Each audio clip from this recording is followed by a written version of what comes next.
আমাদের বোনদেরকে ডিসি চত্বরের ওই জায়গায় ছাত্রলীগ পিটিয়ে আতর্কিতভাবে পিটাইতেছিল। আমি তখন বাধা দিতে যাই, ছাত্রলীগের নেতাকর্মীরা হকি স্টিক দিয়ে বাইরে, দেখতে পাচ্ছেন আমার পা সম্ভবত এটা ভেঙে গেছে।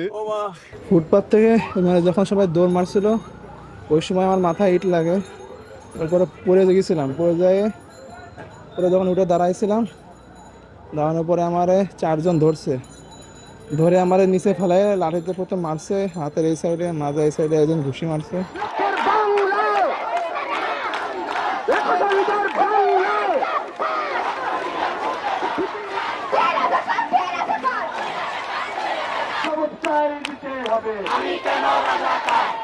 তখন এটা বলা হয় যে যে মুক্তিযোদ্ধারা নাতিরা পাবে না রাজাকারের নাতিরা পাবে, এটা স্পষ্ট একটা বিভাজন তৈরি করা হচ্ছে। প্রধানমন্ত্রী নিজে কালকে এটা এই বিতর্কের সূত্রপাত করেছেন, এর দায়ভার তাকেই নিতে হবে। শিক্ষার্থীরা বিদ্রুপত্রভাবে তাকে স্যাটিয়ার করেছে। প্রধানমন্ত্রী যখন শিক্ষার্থীদের রাজাকার বলে এবং রাজাকার বলে যদি এই আন্দোলনকে দমন করানোর চেষ্টা করা হয়, এইটা কিন্তু শিক্ষার্থীরা গ্রহণ করবে না। আমাদের আন্দোলন যৌক্তিক, আমাদের রাজাকার বলা হোক, যা খুশি তা বলা হোক, আমরা এই আন্দোলন চালিয়ে যাব।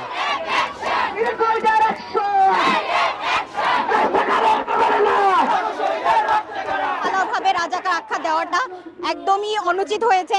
এরকম একটি গুরুত্বপূর্ণ পদে বসে উনি এই ধরনের কথা বলতে পারেন না, তাই আমরা চাই উনি অবিলম্বে এই বক্তব্য প্রত্যাহার করবেন।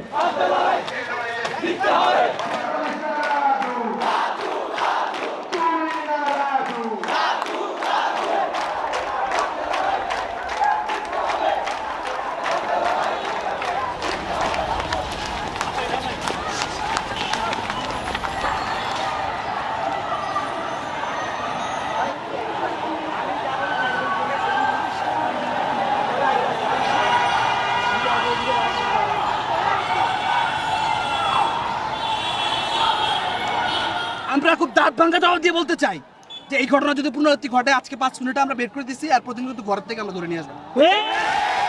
আমরা এটা সাবধান। ছাত্রলীগের নেতা কর্মী ধৈর্যের পরিচয় দিয়েছে। ভাবির হলগুলোতে যে ছাত্রলীগের নেতা কর্মী আছে, আমরা ফু দিলে 5 মিনিটে টিকতে পারবো।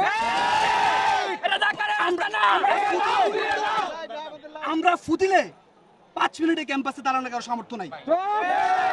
আমরা ধৈর্য ধরেছি, আমরা কোনো ধরনের সংঘর্ষ যাইনি, আমরা যেতে চাই না।